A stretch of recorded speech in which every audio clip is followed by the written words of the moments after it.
el tema de imagenología cardíaca. Lo más importante que ya les dije en anteriores clases es que vamos a darle mayor énfasis a las imágenes más frecuentes que ustedes vayan a utilizar, que vayan a necesitar en su práctica clínica. Le estamos dando más énfasis a las imágenes de radiografía, que eso es lo más común que lo que ustedes se van a enfrentar. El resto de las imágenes, pues, son de subespecialidad, por lo tanto, solo vamos a mencionarlas. Les voy a mostrar algunas imágenes también.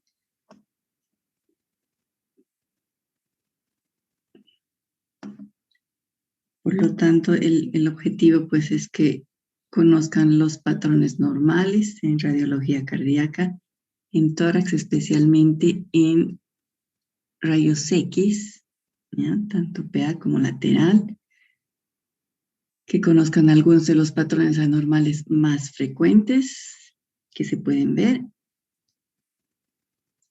y pues las ventajas que tienen y algunas contraindicaciones de las técnicas que usamos en imagenología cardíaca.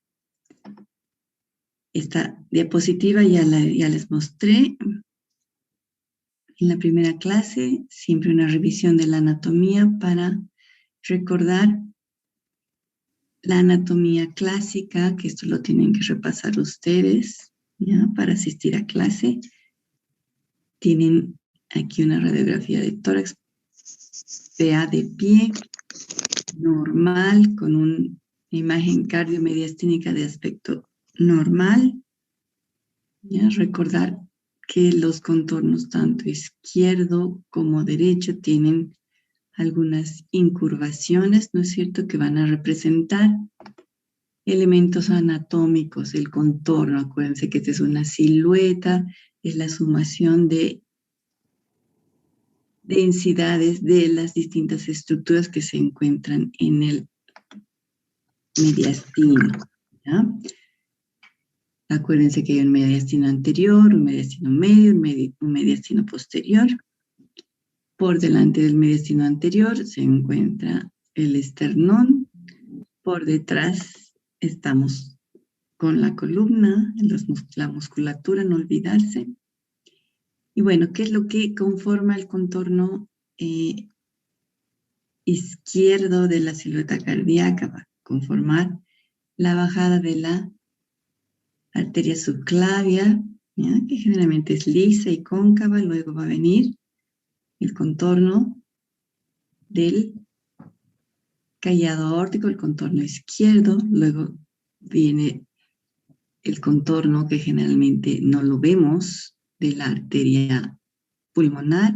Luego viene la aurícula izquierda y el contorno izquierdo del corazón.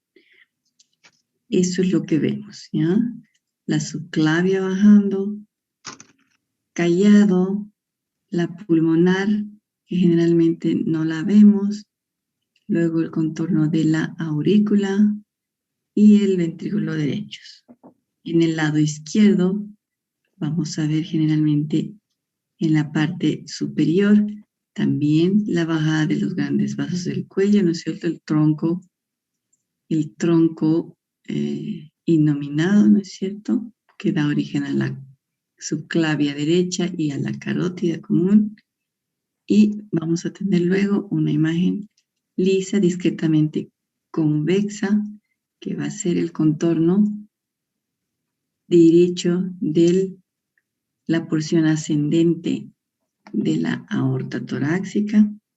Y luego vamos a tener otro contorno que es aún un poco más convexo, que es el contorno derecho de la aurícula derecha, ¿ya? El ventrículo derecho no tiene contornos, se está posicionando más centralmente en relación a la silueta cardíaca.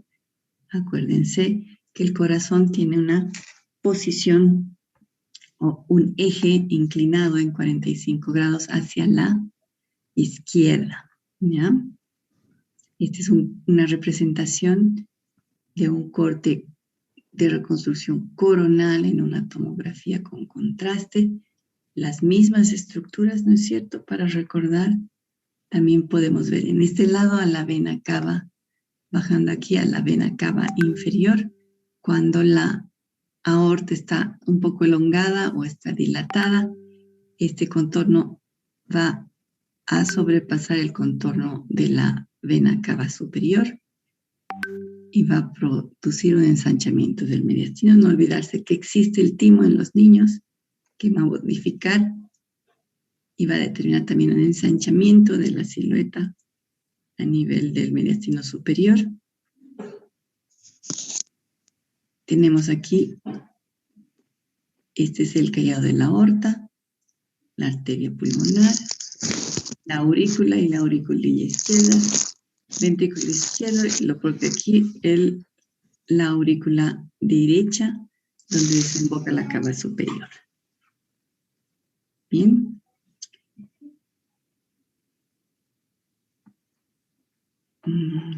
Vamos a ponerlo en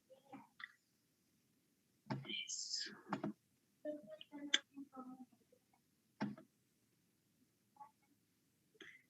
Tenemos varias modalidades para hacer los estudios. Me he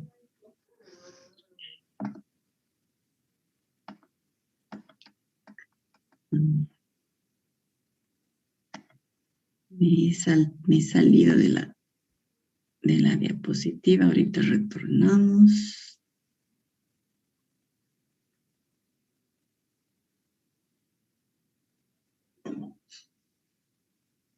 Bien.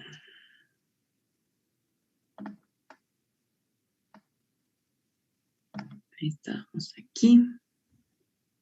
Bueno, esa es la imagen normal de la silueta cardiomediastínica. Acuérdense dónde están los ilios pulmonares, que tienen que tener un aspecto solamente de estructuras vasculares. La densidad es importante, la densidad es denso, es radiopaco. Acuérdense que aquí hay estructuras de partes blandas y con contenido líquido. ¿Ya? La única imagen con contenido aéreo en el mediastino va a ser la tráquea, que es una sombra tubular que va a superponerse al resto de las estructuras de parte blanca. Bien. No olvidar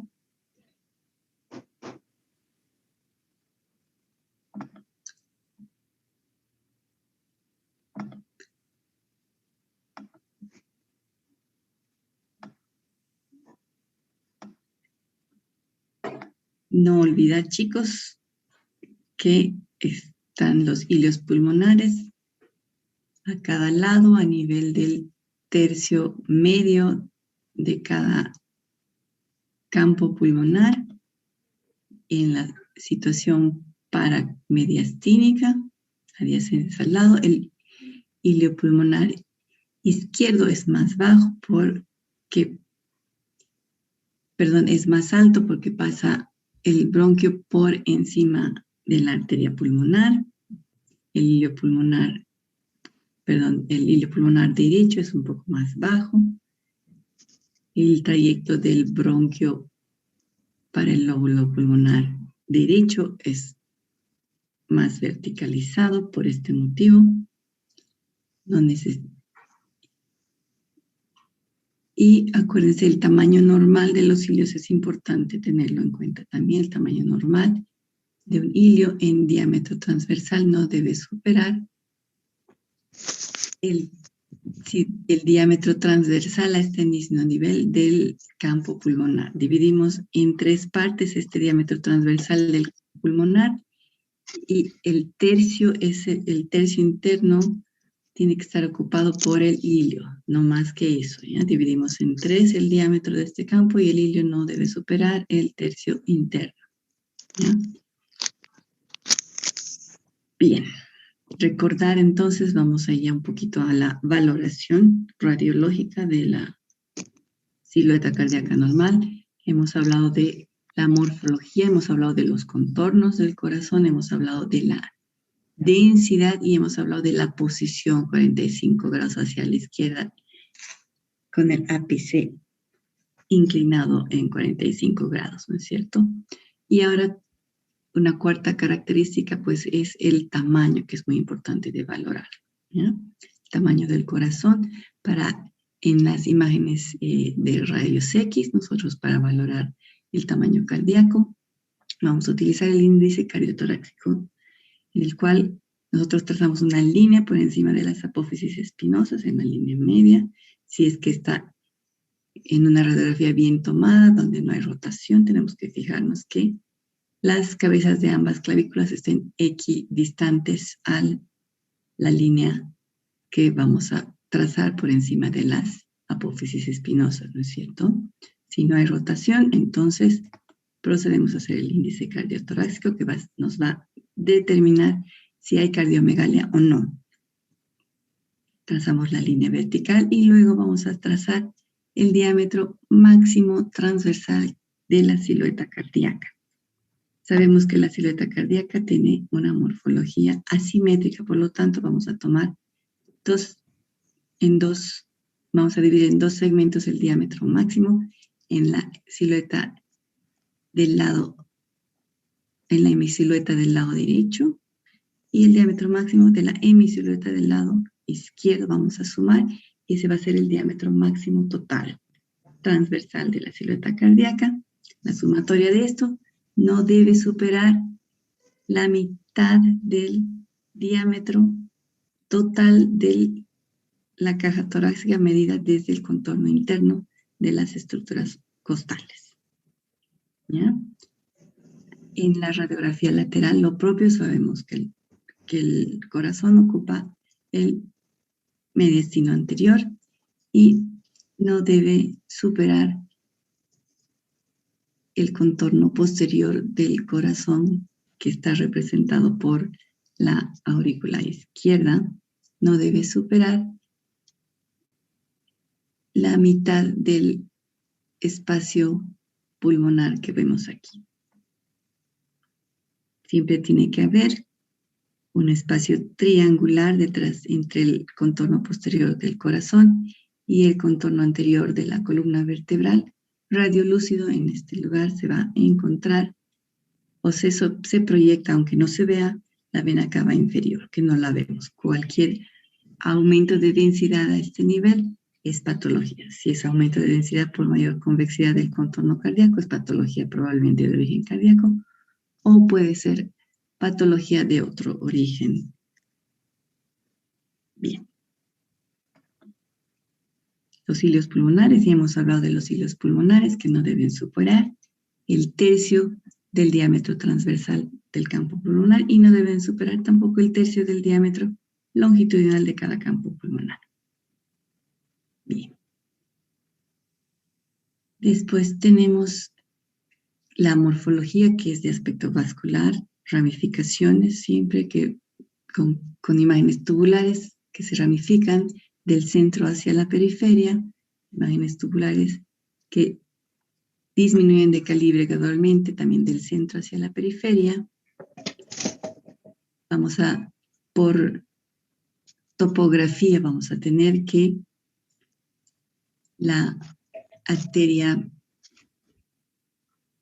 arteria pulmonar, los vasos arteriales se pueden observar, se sobreproyectan al segmento inferior del ilio y las estructuras venosas por encima del segmento superior del ilio.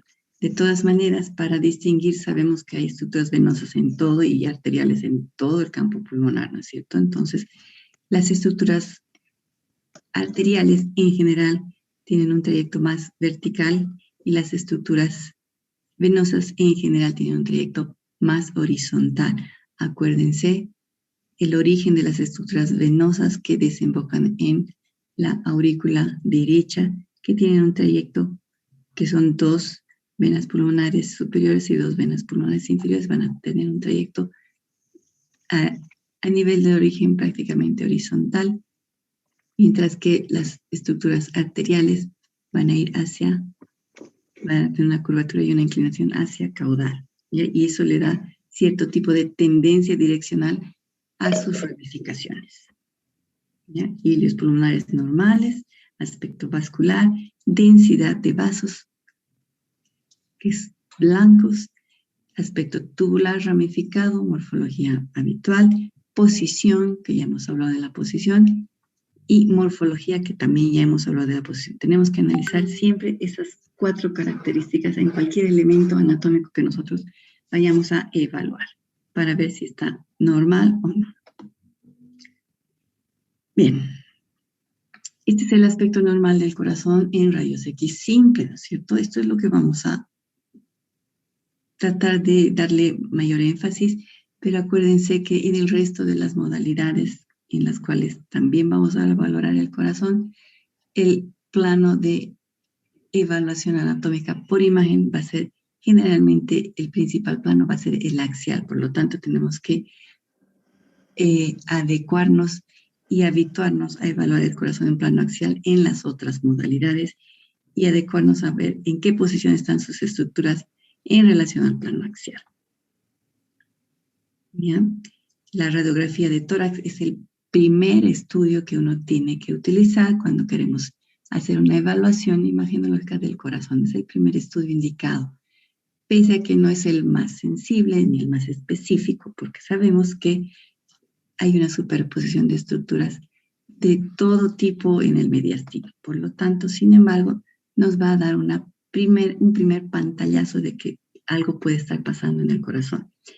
Y nosotros utilizamos mucho la radiografía de tórax para valoración de pulmones, porque también es el primer estudio indicado en la valoración imagenológica de pulmón. Por lo tanto, no solamente podemos abocarnos cuando tengamos una patología pulmonar, abocarnos a decir o analizar si hay si hay una patología pulmonar y qué tipo es, sino que sí también obligadamente vamos a tener que valorar el corazón, la silueta cardíaca y decidir también si hay concomitantemente alguna patología, ¿no es cierto? No podemos decir pulmón normal y olvidarnos que existe corazón y todos los elementos del mediastino. Entonces, tenemos que saber valorar la silueta, la morfología y características de la silueta cardíaca en una radiografía de tórax, ¿ya? Independientemente de si no vayamos a aprender en esta clase, ya que no es el objetivo, a valorar el corazón con otras modalidades. La primera modalidad de inicio siempre va a ser la radiografía de tórax, también para valorar el corazón.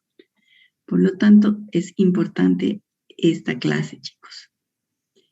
Bien, existen otras modalidades, como ya les he dicho. La principal que se utiliza, que es muy útil, es la ecografía. La ecografía, también tenemos la tomografía y tenemos la resonancia magnética, ¿ya? La ecografía en general pues es una subespecialidad, la ecografía cardíaca es una subespecialidad de la especialidad de cardiología, por lo tanto los radiólogos no la hacemos. Es un estudio muy útil en el cual nosotros vamos a tener una visión y una valoración en tiempo real dinámico de los movimientos cardíacos. Podemos medir tamaños, volúmenes de las cámaras cardíacas, espesor de sus paredes, anatomía. Podemos valorar el pericardio, su contenido. Podemos valorar el contenido de las cámaras cardíacas. Podemos valorar la capacidad de eyección, los volúmenes de eyección, la velocidad de eyección del corazón y todos los volúmenes. Podemos valorar también la morfología y la presencia de patología en las válvulas con ecografía. Podemos valorar, les voy a mostrar alguna imagen de ecografía, estas son imágenes de ecografía. Podemos valorar ecografía, podemos valorar, esta es una imagen en corte axial del corazón, en el eje largo del corazón. Podemos valorar las válvulas auriculoventriculares, su trayectoria, si se cierran completamente, si se abren adecuadamente, su apertura, el diámetro valvular, muchas características. Este es un corte de 5 cámaras que se llama, es un plano axial, que se llama, en ecografía se llama eje corto. Aquí estamos justo a nivel de la válvula aórtica, que acuérdense que tiene 3 valvas, y vemos los repliegues que van a dividir las 3 valvas, una anterior y 2 posteriores, ¿no? En el diagrama se puede notar mejor lo que estoy explicando, ¿no? Entonces, por delante existen las cámaras cardíacas, ¿no es cierto? Y por detrás va a pasar algún vaso. Bien, ese es el plano axial. La ecografía podemos hacer el plano del eje largo para ver en longitudinal las cámaras cardíacas.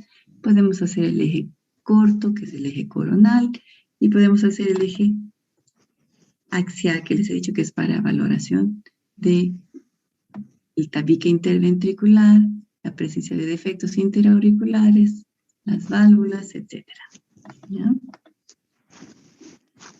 Y esto en tiempo real, ¿no? Cuando usamos los otros métodos, como es la tomografía, vamos a tener una valoración estática de fenómenos dinámicos. Sin embargo, ahora con la velocidad de adquisición que tenemos en los tomógrafos, a partir de los tomógrafos de 64 cortes, pues podemos hacer adquisiciones velocísimas e incluso podemos adquirir imágenes tomográficas en 3D. ¿Qué quiere decir? En tiempo real podemos valorar también el movimiento cardíaco. Si le ponemos contraste, también podemos valorar la presencia, ¿no?, de captación de contraste en las estructuras cardíacas para verificar, por ejemplo, en los infartos, si hay falta de captación de contraste en el miocardio. Vamos a poder diagnosticar una isquemia, determinar dónde está. Si hay alteración en el movimiento, contracción focal de esa área, podemos también diagnosticarlo. Se pueden hacer reconstrucciones multiplanares en cualquier plano, valoramos la anatomía muy bien. Sin embargo, pues la dosis de radiación es muy importante. El método ideal y que está al alcance de la mano es la ecografía, es el segundo método de elección. Luego, si queremos valorar, por ejemplo, calcificaciones, en eso pues la tomografía es mejor que la ecografía, y para valorar, por ejemplo, calcificaciones y enfermedad coronaria ateromatosa cálcica, la CardioTac es muy, muy, muy buena para eso, ¿ya? Sin embargo, hay que considerar la dosis de radiación alta, y hay indicaciones específicas para realizar el estudio, ¿ya? El corazón, acuérdense, el eje largo, el eje corto y el plano axial, ¿ya? Eso es en tomografía. Para la resonancia se hace lo mismo, ¿ya? Las imágenes comparativas, esta es una tomografía, esta es una resonancia.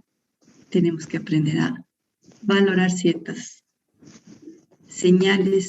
En resonancia no hablamos de densidades como en ecografía o en rayos X. En ecografía no hablamos de densidades, sino de ecogenicidad. Y en resonancia vamos a hablar de señal hipointensa o hiperintensa, ¿ya? Así van a estar los informes. Un corte coronal directo en resonancia.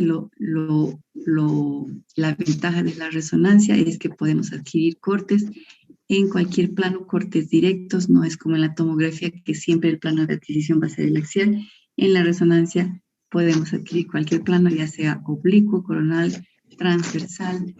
Son cortes directos, no son reconstrucciones. Aquí vemos lo mismo en plano coronal, la silueta cardiomediastínica. Podemos hacer angioresonancias con los resonadores actuales. En el programa adecuado se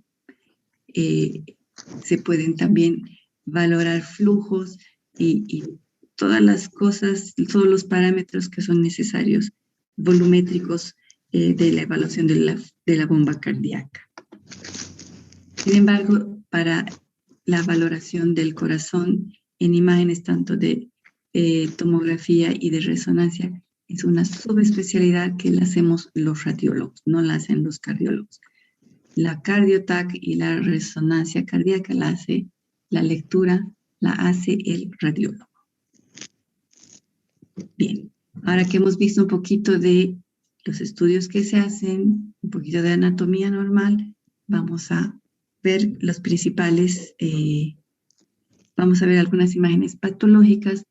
Hay patología que es congénita, hay patología que es adquirida.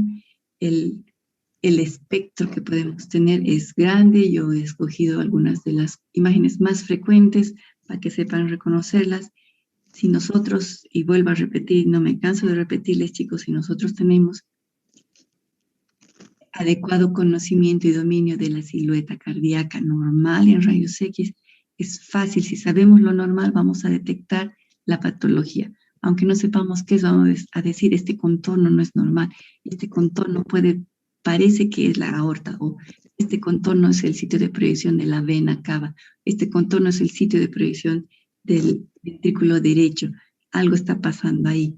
Solicitaré una interconsulta con cardiología, solicitaré un estudio de tomografía, solicitaré una ecocardiografía para verificar, o solicitaré, si yo no sé cuál estudio voy a pedir, cuál es el siguiente después de una radiografía de tórax patológica en la silueta cardíaca, si no sé qué voy a pedir, si clínicamente no tengo una idea del diagnóstico, porque la clínica es lo más importante, ¿no es cierto? Si no tengo una idea del diagnóstico, pediré asesoramiento, interconsulta con otro especialista, con el cardiólogo, pediré interconsulta y asesoramiento respecto a cuál es el siguiente estudio de imagen a pedir con el radiólogo. Lo llamaré, conversaré, le diré la clínica y decidirán juntos qué estudio va a ser el más beneficioso y el menos dañino, el más inocuo para el paciente, ¿ya? También hay el cateterismo cardíaco, ¿no es cierto? Que es un estudio, finalmente es un estudio, es uno de los primeros estudios contrastados que se hacen con rayos X, ya no se usa. Tenemos la ecografía que no tiene rayos X, tenemos la tomografía que es mucho mejor en anatomía y la resonancia también, que es muchísimo mejor en anatomía, muchísimo mejor en contraste de partes blandas que la tomografía para mayor detalle anatómico. Sin embargo, pues la resonancia magnética limita por los costos y por que no existen muchos equipos que puedan realizar este estudio, ¿no? Son equipos de alta gama y que no siempre el programa específico que tiene que tener el resonador se encuentra en todos los resonadores. Bien. Una de las cosas que ya han visto, algunas de estas imágenes ya las hemos visto al principio del módulo, es el edema pulmonar, y hemos hablado de edema pulmonar y el edema pulmonar de causa cardiogénica en la insuficiencia cardíaca. ¿Cuál es la imagen clásica de la insuficiencia cardíaca? Vamos a tener un corazón grande, un índice cardiotorácico incrementado, ¿no es cierto? Un contorno cardíaco inferior izquierdo vamos a tener que apunta hacia abajo, caído. Vamos a tener contorno del lado derecho también agrandado. Vamos a tener un índice especialmente cardíaco y vamos a tener las imágenes de edema intersticial al inicio, ¿no es cierto? Hablamos de un edema intersticial con las líneas de Kerley. Vamos a tener ingurgitación de las estructuras vasculares. Los cilios pulmonares van a ser más prominentes, pero van a ser como peluditos, ¿no es cierto? El aumento del tamaño y la densidad de los cilios va a ser como que con múltiples líneas. Ese es el intersticio peribroncovascular donde va a existir primero el edema, y en el intersticio subpleural donde vamos a ver el edema en forma de líneas horizontales subpleurales, son las líneas de Kerley. Ese es al inicio y tenemos un corazón grande. Estas imágenes van a ser periliares, bilaterales, ¿no? Vamos a tener progresión de esa insuficiencia, mayor congestión, mayor edema intersticial. Aquí la silueta cardíaca es un poco más difícil el contorno de valorar, sin embargo podemos ver las mismas características, un corazón grande, la punta del corazón que está dilatado, el ventrículo izquierdo caída, ¿no ven? Las paredes son blandas, delgadas, dilatadas.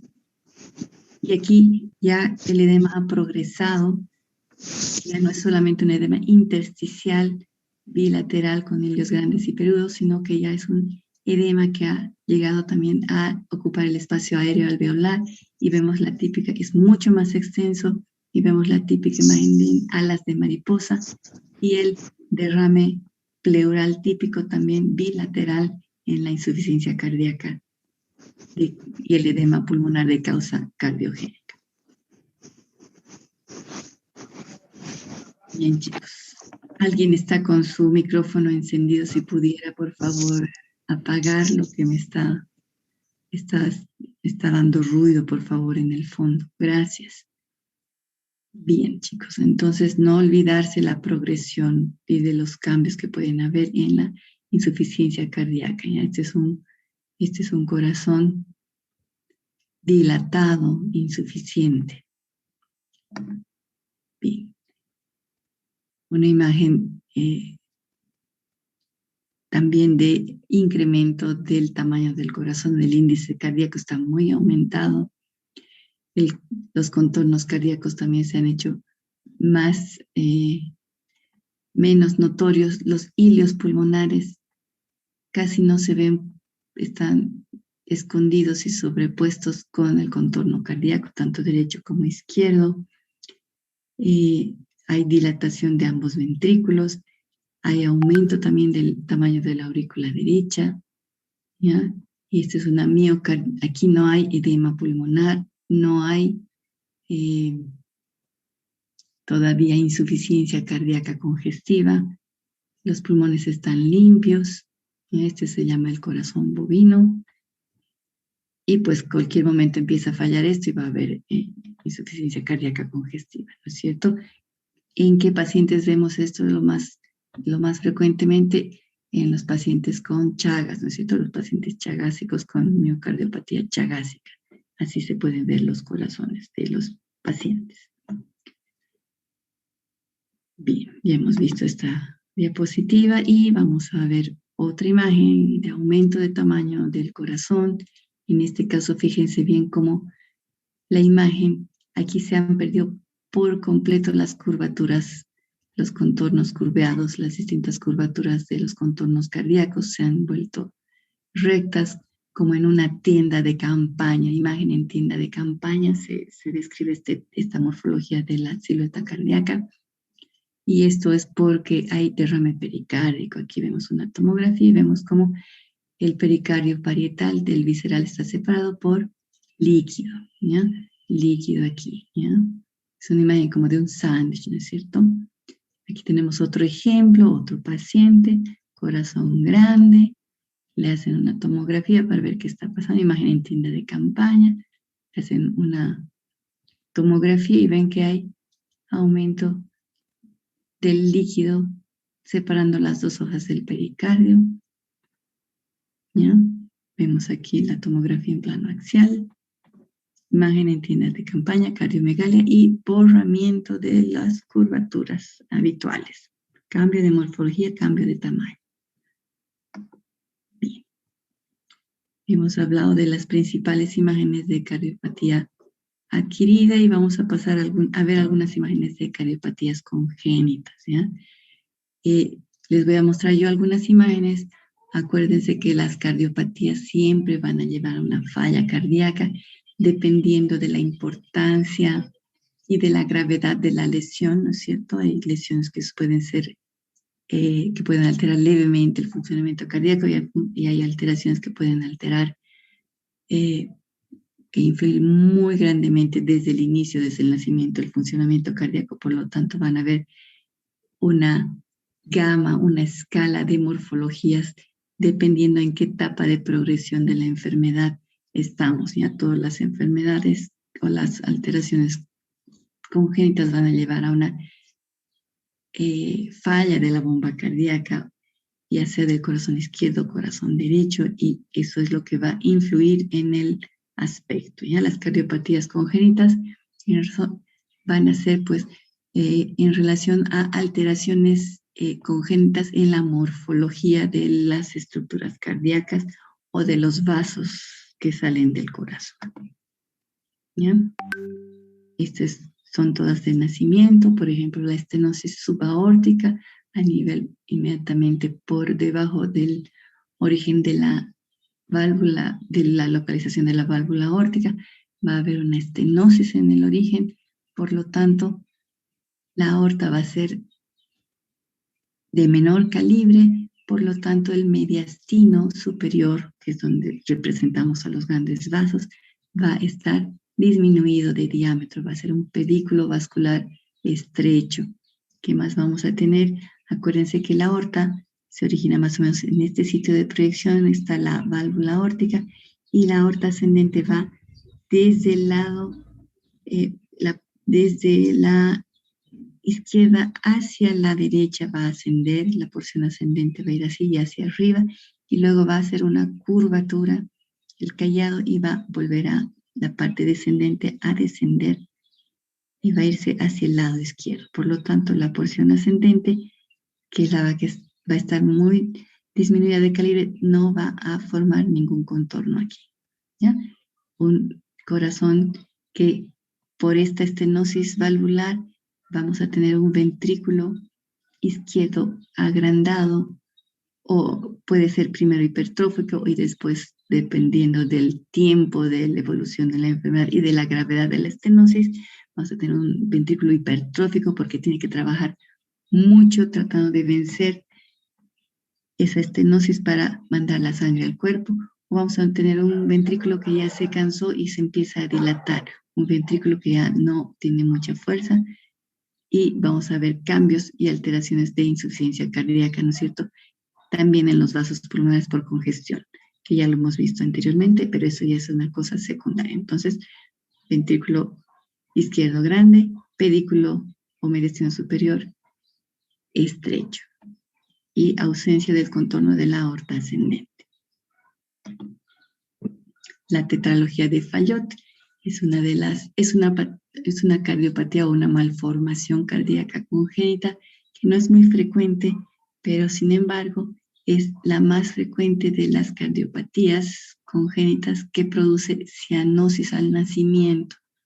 Por lo tanto, tenemos que saber nosotros el aspecto en una radiografía de tórax, porque nos puede llegar de emergencia un bebé recién nacido o de muy pocas horas de nacimiento que empieza a tener una falla respiratoria y está cianótico, y tenemos que saber de qué se trata solamente con mirar la radiografía de tórax, ¿no? Entonces, ¿cuáles son las malformaciones que componen la tetralogía? Vamos a tener una aorta cabalgante, ¿no? Vamos a tener una estenosis de la arteria pulmonar principal. Vamos a tener una hipertrofia del ventrículo derecho. El contorno derecho entonces está muy abambado. El ventrículo derecho está hipertrófico porque tiene que soportar. Y la última alteración congénita es la comunicación interventricular, ¿ya? Hay una comunicación interventricular amplia entre el ventrículo izquierdo y el derecho porque la sangre tiene que llegar de alguna manera al cuerpo, ¿no es cierto?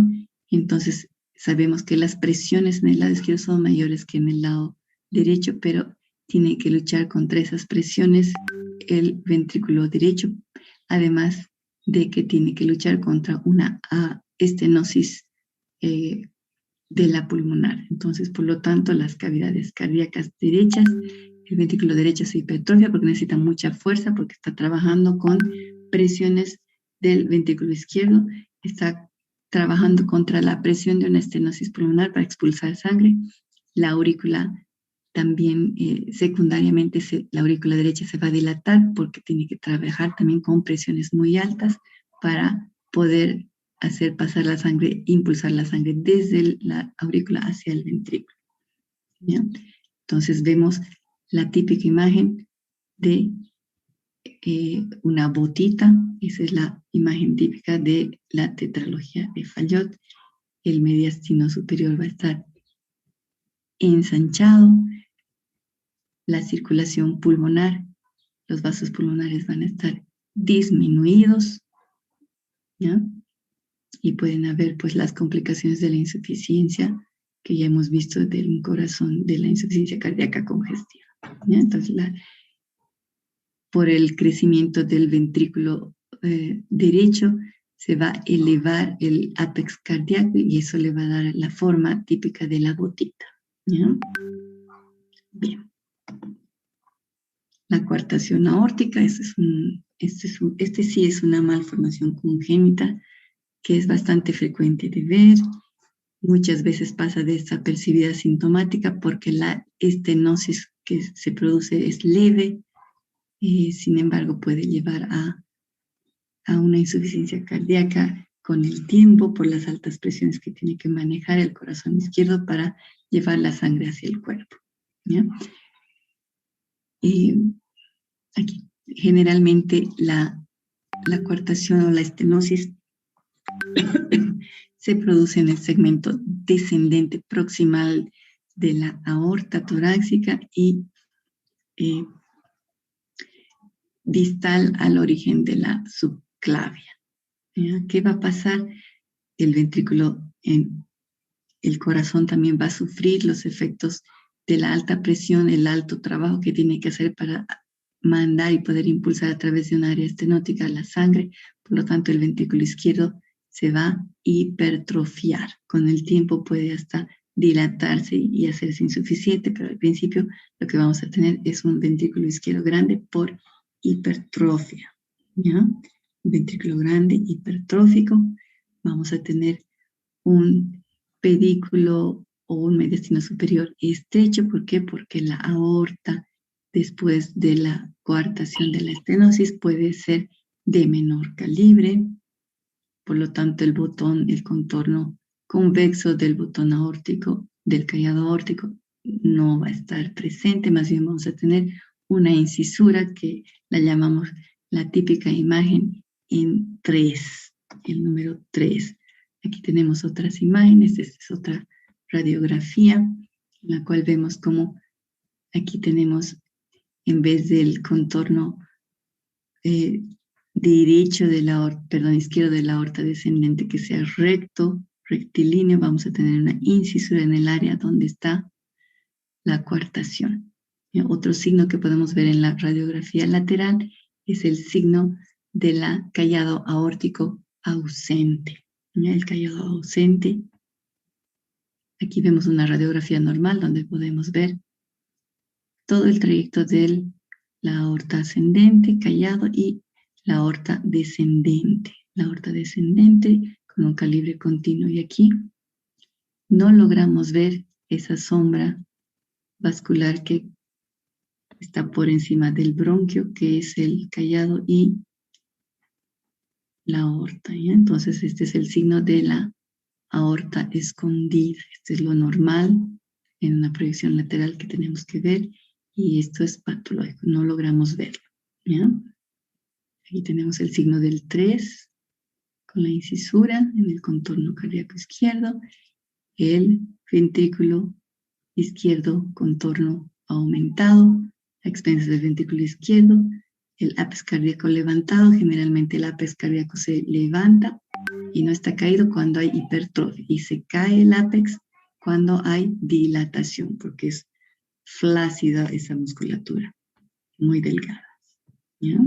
Reconstrucciones 3D en tomografía de la coartación aórtica. Este es el origen de la arteria subclavia, y aquí vemos una coartación anular, que no es muy importante, sin embargo, pueden ser muy importantes, muy estrechas, e incluso pueden no haber comunicación, ¿ya? De la aorta ascendente con la descendente. Generalmente podemos ver también una dilatación postestenótica de la aorta descendente distal a la coartación. Bien, existen varias otras patologías y, como les he dicho, la silueta cardiomediastínica en la radiografía de tórax es una superposición de densidades de todas las estructuras que tenemos nosotros desde el plano cutáneo anterior hasta el plano cutáneo posterior. Por lo tanto, no pensemos que toda alteración en la morfología de la silueta cardíaca corresponde al mediastino o al corazón. Tenemos que pensar que también existe puede haber patología en la caja torácica, en los elementos de la caja torácica que van a producir compresión y desplazamiento del mediastino, como el pectum excavatum, que es una deformidad congénita de la parrilla costal anterior porque el esternón tiene una inclinación hacia posterior. Por lo tanto, vamos a tener esta imagen en la clínica. Por eso es tan importante tener una clínica, ¿no es cierto? Y también es tan importante tener una radiografía lateral. Aquí vemos un corazón que está desplazado, un mediastino que está desplazado hacia la izquierda de la línea media, pero no vemos patología aquí. Pensaremos en un neumotórax de tensión. No, no es un neumotórax de tensión, no hay patología pulmonar, no es una cardiopatía congénita tampoco. El corazón tiene una alteración en su posición, por lo tanto, hay que valorar qué puede estar pasando, y en este caso son factores externos, la tomografía, que nos va a ayudar a ver cómo es que está estrecho el diámetro anteroposterior del tórax por una deformidad de la pared anterior de la caja torácica, y pues esta estrechez hace que el corazón se tenga que acomodar en otro lugar, lo cual puede traer sí dificultades en el funcionamiento del corazón por la compresión extrínseca, ¿ya? Cuando es demasiado estrecho y está afectando la función cardíaca, pues estas malformaciones se tienen que operar. Bien. Por el contrario, esta es otra deformidad que es más bien una inclinación y un crecimiento con inclinación anterior del esternón, que nos va a dar el tórax en quilla o pectum carinatum. ¿Ya? En la radiografía lateral vamos a ver también el esternón inclinado hacia anterior. En la radiografía posterior anterior no se puede detectar, no vemos y no podemos valorar el esternón, ¿ya? Entonces es importante la radiografía lateral, y en esta también tenemos que valorar, nunca olvidarnos de la caja torácica y las estructuras óseas, que nos pueden dar la clave de por qué hay alteraciones en la proyección posterior anterior, ¿ya? Esta es otra imagen, otro paciente, y uno dice, debe tener un gran tumor aquí, ¿no es cierto? Un gran tumor pulmonar. Vemos la proyección lateral. No hay gran tumor pulmonar. Esto debería estar en la base, ¿no es cierto?, del hemitórax o del pulmón derecho, y aquí la base del pulmón derecho está libre. El triángulo de la vena cava inferior está con una densidad normal, densidad pulmonar. No veo nada especial. El corazón no podría decir si tiene algo especial, ¿no es cierto? Y esta imagen, tener en cuenta que es de la columna, ¿ya? Es una rotoescoliosis muy importante que va a producir una alteración completa en la morfología de la caja torácica. Miren cómo estas costillas están todas apelotonadas.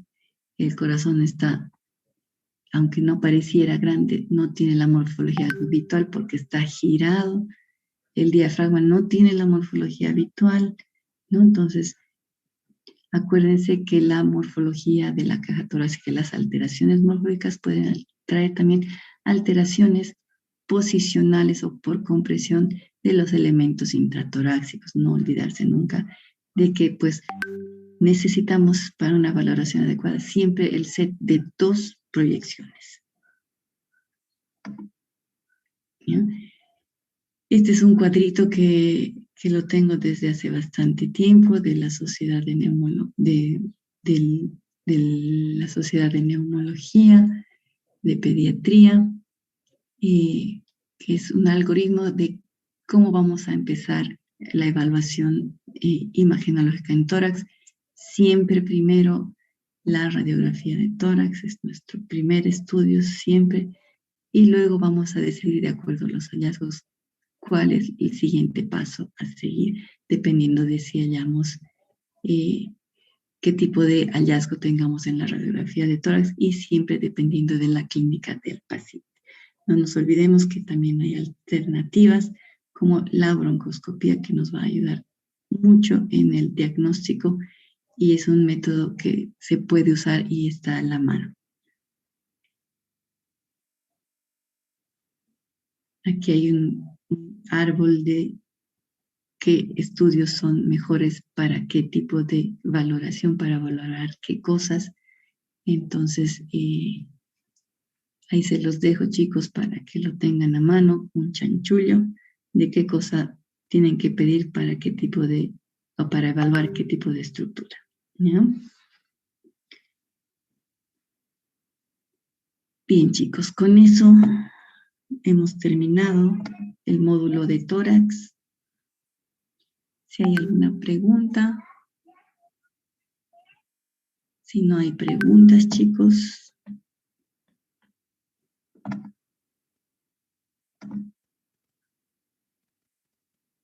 No hay preguntas, todos han quedado satisfechos con la explicación o han quedado ya dormidos, no lo sé, todos están congelados.